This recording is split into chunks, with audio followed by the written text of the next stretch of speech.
வளர்ச்சிக்கு எவன் தடையா இருக்கணும் அந்த தடையை உடைச்சிருந்து மேல வரான் பாத்தீங்களா அவனுக்கான படம் இது. வயசானுக்கு கண்டிப்பா நேஷனல் அவார்டு கொடுத்தே ஆகணும். மாரி செல்வராஜன் படமா தான் பார்க்க வந்தேன். ஏன்னா மாரி செல்வராஜன் சாதிய பார்வையில சில பேர் பாக்குறாங்க.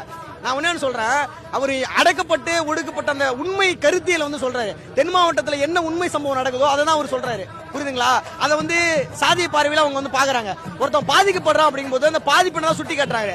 அப்ப வந்து வாழையா இருக்கட்டும், இல்ல வந்து பரியேறு பெருமாளா இருக்கட்டும், மாமனனா இருக்கட்டும், இல்ல வந்து கர்ணனா இருக்கட்டும், அப்ப வந்து அந்த சமூகம் வந்து பாதிக்கப்பட்டிருக்கு. அந்த பாதிக்கப்பட்ட வழியை சொல்றது வந்து பொறுத்துக்க முடியாது. உண்மை கருத்தை சொல்றதை வந்து விமர்சனம் எழுது. அப்ப பொய்யான கருத்தை வந்து படம் எடுக்கிறாங்க, அவங்க மேல விமர்சனம் எழ மாட்டேங்குது. உடனே ஆகணுங்க இது. என்னங்க ஒரு வாழை வந்து எவ்வளவு பெரிய எமோஷனல் மூவி நல்லா தெரியும். லாஸ்ட் எண்ட்ல அதை விட எமோஷனலா, ஹாப்பினஸா, மோட்டிவேஷனா வந்து என்னென்ன சந்தோஷம், எல்லா நெருக்கடிகளிலும் வந்து முறியடிச்சுட்டு ஒரு படம் வருதுன்னா அந்த படம் தாங்க. அந்த படத்தை வந்து என்னங்க இதுக்கு நேஷனல் கொடுக்கலாம். என்னங்க நேஷனல் அவார்டு கண்டிப்பா கொடுத்தே ஆகணுங்க. மாரி செல்வராஜன் கண்டிப்பா நேஷனல் அவார்டு கொடுக்கணும். ஏன் சொல்றேன்னா அவர் சாதி முத்திரை குத்துறாங்கிறத எங்களுடைய வருத்தமா இருக்குது. சாதி முத்திரை குத்துறாங்க தெரியுமா, அதுதான் வருத்தமா இருக்குது. உண்மையா சொன்னா சாதிக்காக சாதி படம் எடுத்து அவர் வந்து வளரக்கூடியவர் கிடையாது.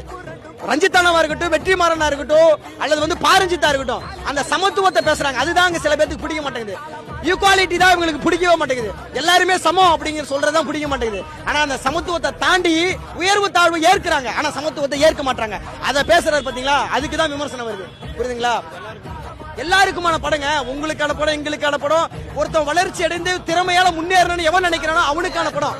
ஒற்றுமையா இருக்கணும் படம். ஓகேங்களா? ஒற்றுமையா இருக்கணும். அதாவது எவன் வந்து ஒரு இடத்துல வந்துட்டு பாதிக்கப்பட்டு எவன் நெருக்கடியில சூழ்ந்து கிடக்குறானோ, வளர்ச்சிக்கு எவன் தடையா இருக்கணும் அந்த தடையை உடைச்சிருந்து மேல வரான் பாத்தீங்களா அவனுக்கான படம் இது.